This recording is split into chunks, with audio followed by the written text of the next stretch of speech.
Hello, comrades, and welcome back to Steve on Steve. It's been a while, hasn't it?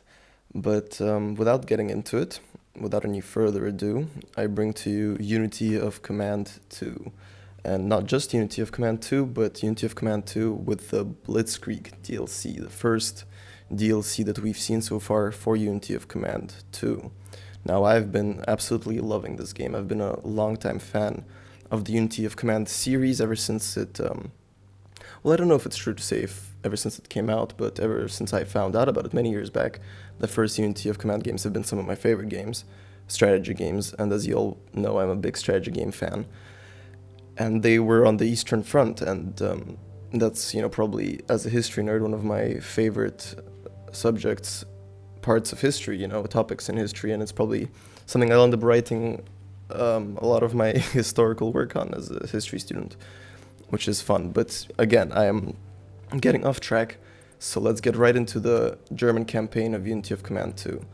I will try to keep gushing about the mechanics of the game and the historicity to a minimum, because I know that can get annoying. Also, sorry if my voice is a bit off. I've been sick, we all have recently, haven't we? So yes, let's go Blitzkrieg. It is 1939, Germany's appetite for expansion is insatiable. Only 1 year after occupying Austria and the Czech heartland, Hitler's sights are now on Poland. This time, France and Britain will take up arms. As the Allies slowly mobilize, the Poles become the first people to face the full force of Germany's new panzer armies. They won't be the last. So, I've chosen to play Unity of Command 2 now that the Blitzkrieg DLC has come out. For a sense of a kind of chronological order also, but also because the Allied campaign I found to be a lot of fun, actually, a lot more fun than I expected from the kind of... And I learned a lot about the Western theater, especially in the kind of late war parts of it, which is the part of World War II that I'm most interested in. And this kind of is the reverse, it's the very beginning of the war, so it's kind of very interesting how they did it. They start the game off at the very end of the war, and now they the first DLC cycles back to the very beginning. So it'll be very interesting to see how that goes. Will there be after this kind of Barbarossa, or will they take a different perspective? It'll be interesting to see, but unfortunately I fear that we won't see a Soviet campaign for a very long time, which is very sad to see, because this game has enormous potential for it, but also I can see how the tremendous difficulties that entail a Soviet campaign within the settings and the mechanics of the game that they've created, which will become clear, I feel, through our playthroughs. So let's go. And yeah, I will be doing it on easy difficult, because Unity of Command 2 is a very difficult game, and I am not a pro at it by any means. Sorry if I'm not looking at the camera right, this is on my phone, because I'm a professional YouTuber. Also, yeah, my mic is about to fall off, because... Yeah. So let's go. Easy difficulty, and yes, I played this campaign once already, and I am proud to say it's a bit of a weird flex, but I haven't watched any videos or read any tutorials or guides on the Blitzkrieg campaign. I've just, as soon as it came out, I dove right into it and I played it, and I've been playing it until I finished it. And the historical path, just so I could get acquainted with it, and just so I could throw myself against the wall a couple of times, which is necessary in this game, in the new scenarios. Well, in any new scenario, because of course, I'm not a perfect strategical thinker, so it takes me a while to figure out all the supply lines. As you'll see, this game is very complex. If you haven't played this game, it is very complicated. But hopefully, I'll manage not too badly.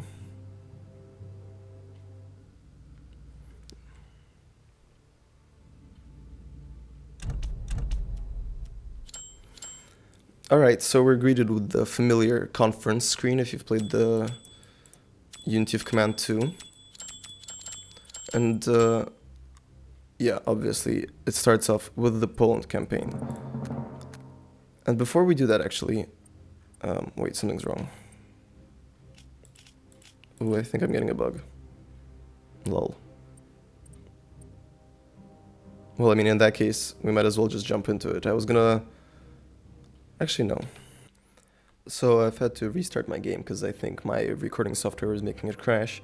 But yes, here we start out with our familiar conference screen, and we get to pick just the default cards to support us. We get the kind of Heinkel 111 air support, we get an extra transport slot for supplies, which is an innovation from the original Unity of Command which I love. The whole supply system and the railways and everything adds just a whole extra dimension of complexity, and I love it. Obviously, a bunch of recon is very useful. A Brandenburger just blowing up a bridge or something, that's very useful.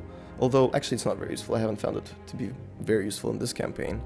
And then this one, the new one, the Fliegerkorps Flying Artillery, which is just a bunch of Stukas that come in to like pound something completely into the ground, and it's very good at like destroying fortifications, because in this campaign there's a bunch of new fortified lines and stuff like that, like the Maginot Line, and it's very well implemented. I very much like how they did it.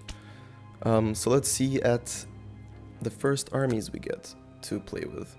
We get Heeresgruppe B under Fedor von Bock, and we get Heeresgruppe A under Gerd von Rundstedt. And another new thing they've done in this campaign, there's a little designer's note for the little group, and I can read it out, I guess. For here, well, actually no, I won't. You can read it, you can pause and read it yourself, but it's just a nice bit of flavor text for the armies that are involved. And we're gonna obviously upgrade them to a few of the necessary things, like this artillery support. You see, they start out with none of these things, and we're obviously gonna go for a set piece attack to break down entrenched positions and suppressive fire for both of these armies. And then we have 70 prestige points left. And in Poland we don't need to do any major river crossings, so I think we're actually good for now. I'm gonna leave it at that for the first part of the campaign, which is of course Poland. That's where the war starts. And the first scenario we get to play is the Danzig corridor. I think my menus are a bit bugged out, I don't know what's happening. So yeah, Danzig corridor, September 1st, 1939. At 4:44 on the 1st September 1939, the obsolete German battleship Schleswig-Holstein trained its guns on Polish positions in Westerplatte. Forgive the pronunciations. 1 minute later, it fired the opening shots of what would become the bloodiest war in human history. Outnumbered, outgunned, and only partially mobilized, the Polish defenders brace as the Wehrmacht is unleashed upon them. So in this first scenario, we will have Heeresgruppe B under Bock. I think I got that right. Don't quote me on that though. My memory is faulty.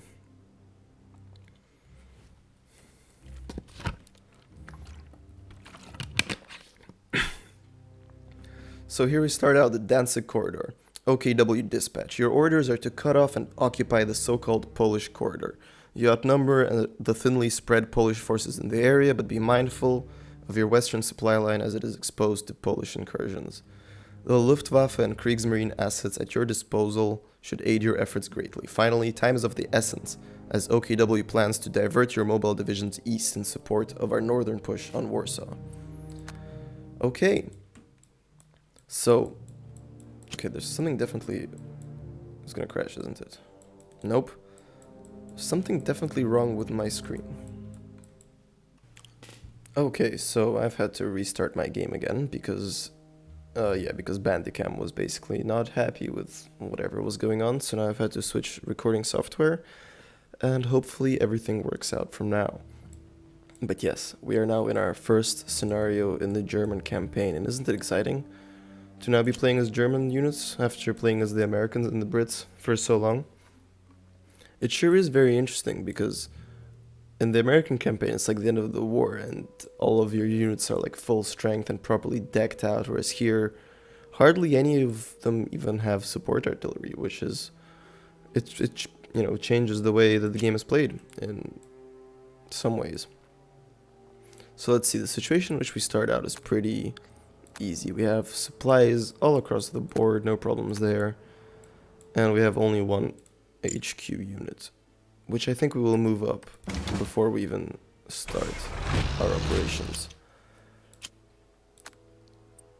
These guys we will reinforce with a few steps of infantry because they're under strength.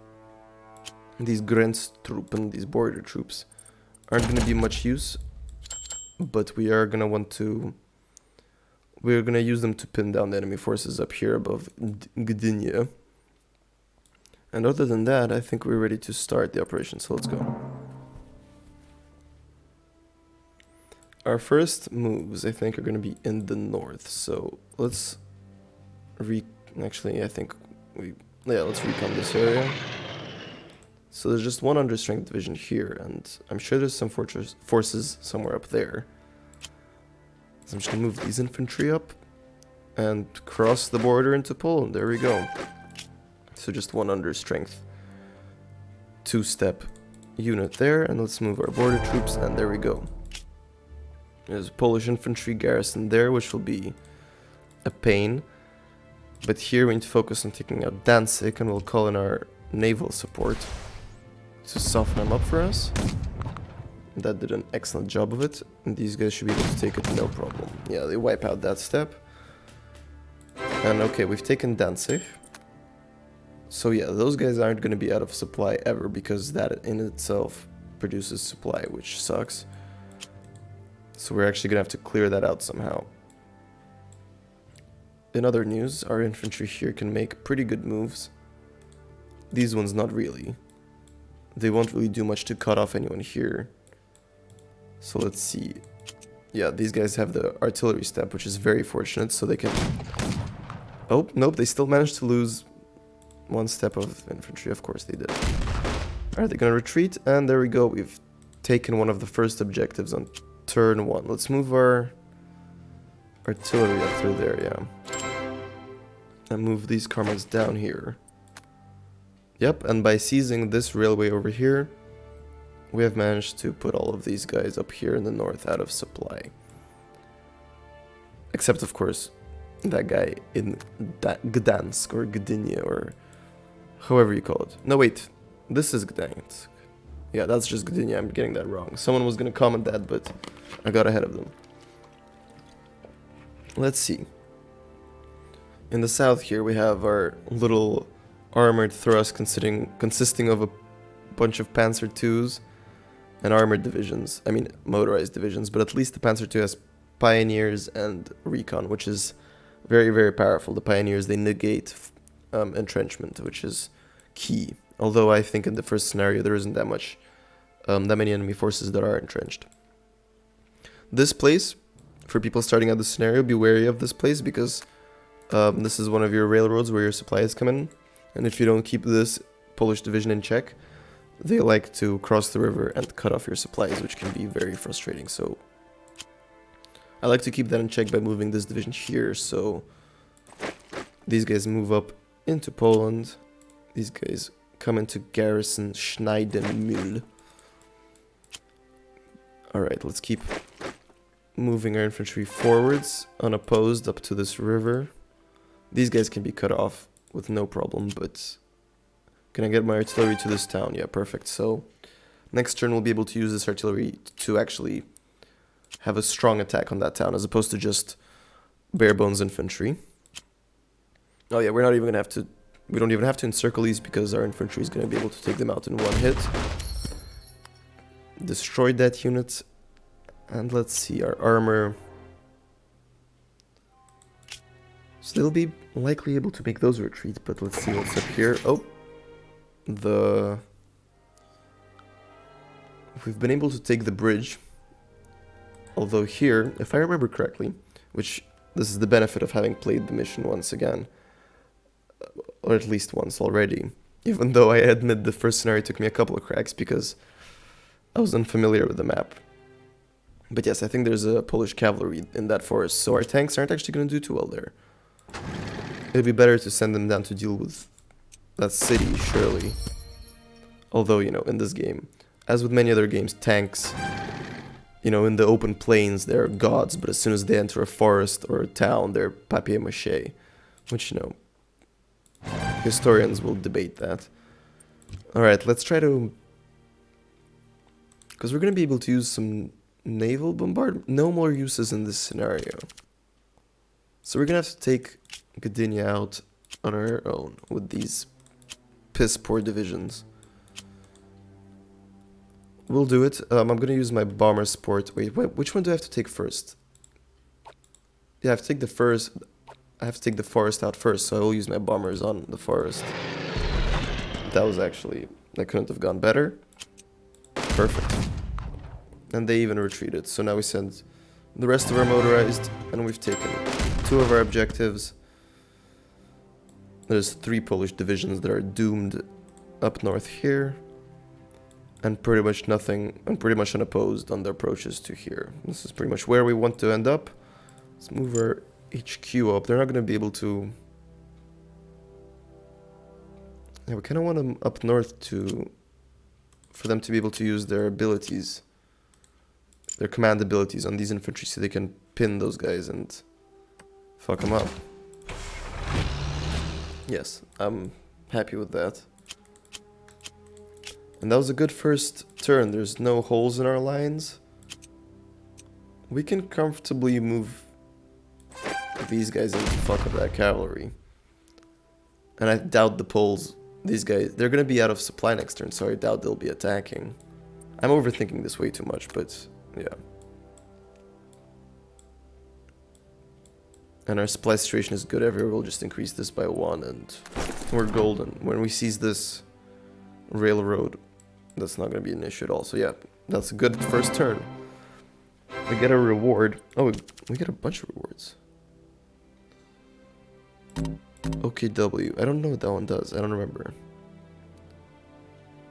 We don't need those because we already have a free upload blitz, so we're good. We're comfy.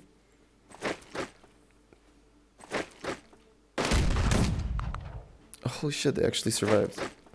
Oh. That was an interesting move. I did not expect that. So they counterattacked here to push me over this river, but they just completely gave up an objective to me. That's funny. So these border troops are actually going to be put to some use. I'll use my command points to upgrade the HQ.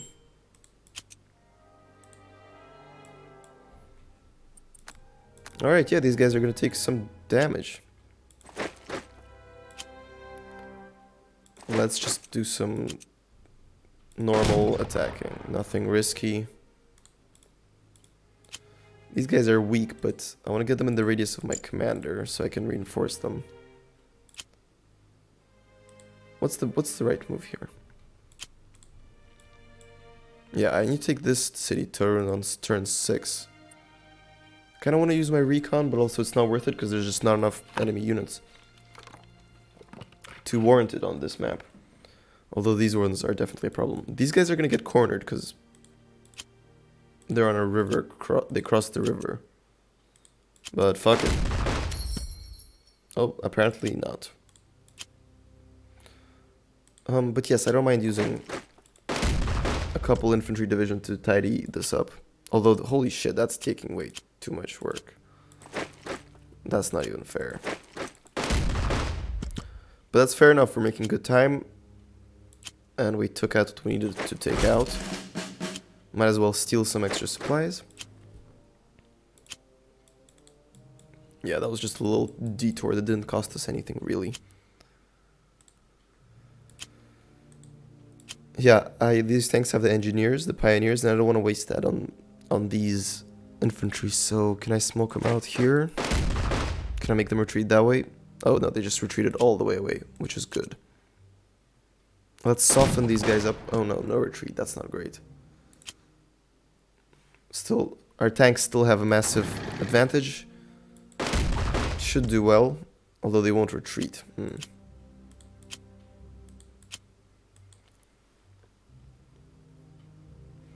Last time I tried this, I managed to get this on turn 2, but we need to seize it by turn 4, and I guess that's the cost of that little detour.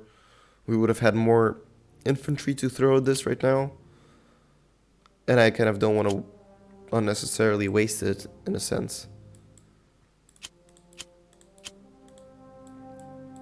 Yeah, these guys... Our tanks are stuck there, which sucks. Let's see how much flanking we can do. Yeah, okay. Alright, so those are well entrenched. Interesting.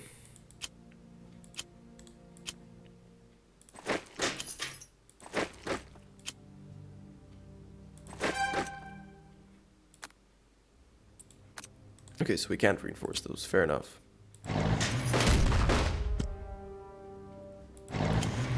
But in any case, those guys are fucked. And that's not even worth thinking about. Although they might try to cross this bridge, which would be very frustrating. Let's do some pinning shooting. These guys are gonna get absolutely annihilated next turn. That's a sacrifice I'm willing to make with infantry, frankly. In this campaign, this is after all the Blitzkrieg campaign.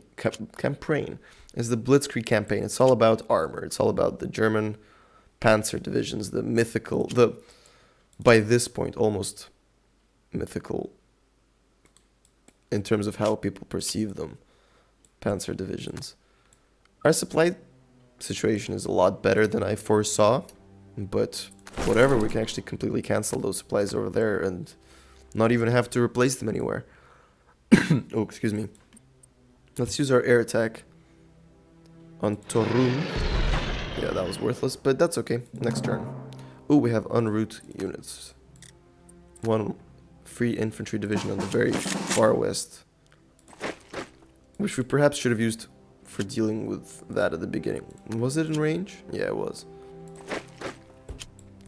Should always look at the reinforcements when they're available, but whatever. That was a good turn anyway. Yeah, and they have nothing to respond with. Which, fair enough, they want to hold on to the towns, which coincidentally are also river crossings. Let's see. Yeah, just good hits with artillery on the town, and they just retreated. That was easy. Well, that's a bit of a tricky situation I got myself into there. But that's okay, we don't need to fight any further than this river. In this scenario, there's no point in wasting units that will be valuable in subsequent scenarios. Look at this. These under-strength Gruppe Medem with 2 pips are able to take on a full strength, well, not a full strength, but a fully manned equipment. I can't talk at all. A fully manned Polish division. Take some prisoners, fuck them up, overrun, perfect, and completely destroyed them, and took all of them prisoners. So, completely wiped out all Polish forces in the Danzig corridor. Oh shit, yeah, I removed supplies here and left my HQ out of supply. That was a fucking 4D chess move right there for y'all. Let's bomb this and pray to God it doesn't turn into ruins. Nope, that was a perfect bombing run. Somehow they didn't retreat, which is fine. And yeah, our infantry completely wrecks them. And yeah, we don't even have to maul our motorized division. We can just use them to take some prisoners. And yeah, that's it. All objectives complete by turn 3. That was pretty good. We did it, boys. Alright. Oh, we have more infantry. Yeah, fantastic. Take that piece of land. We did it.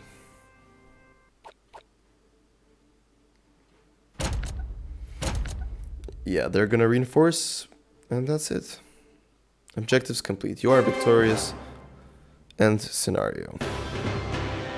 Oh yeah, and we took extremely little casualties. We took 0 casualties. That's amazing. Well, I guess I am playing on easy mode, but you know, I'm not gonna try to show off because I am playing on easy mode. But yeah, that's gonna do it for this video. That was the very first scenario of the Blitzkrieg campaign. I'm sure I'm not the only one covering this. In fact, as I've mentioned, I've done my best to ignore any content about the Blitzkrieg just so I could just fully immerse myself in it on my own, which I rarely do with video games, and I regret that. I usually just get distracted by walkthroughs and character builds and stuff like that, and it fucks up my enjoyment of games, unfortunately. And in this one, I just really tried to enjoy it myself, and this time, because I played through the campaign once, I did it on the historical path. And I didn't try the ahistorical ones at all. So like the early invasion of France or Switzerland or Sea Lion, I haven't done those, I haven't tried those. So if you want, then comment in the description, not in the description, leave a comment if you want me to follow the ahistorical path, because I'm sure there'll be a lot of fun and also a lot of tears for me, because I'm sure those alternative scenarios are intentionally extra difficult, which will be a lot of fun. But yes, I hope you enjoyed this video.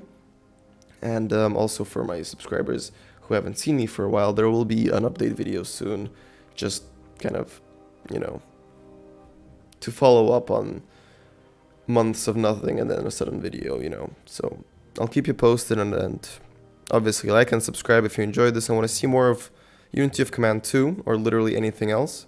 Any ideas or suggestions for games that you want me to play, please leave it in the comments below. I would love any suggestions. And join our Discord, which should be somewhere in the description. Yeah. Peace. Have a good one, y'all.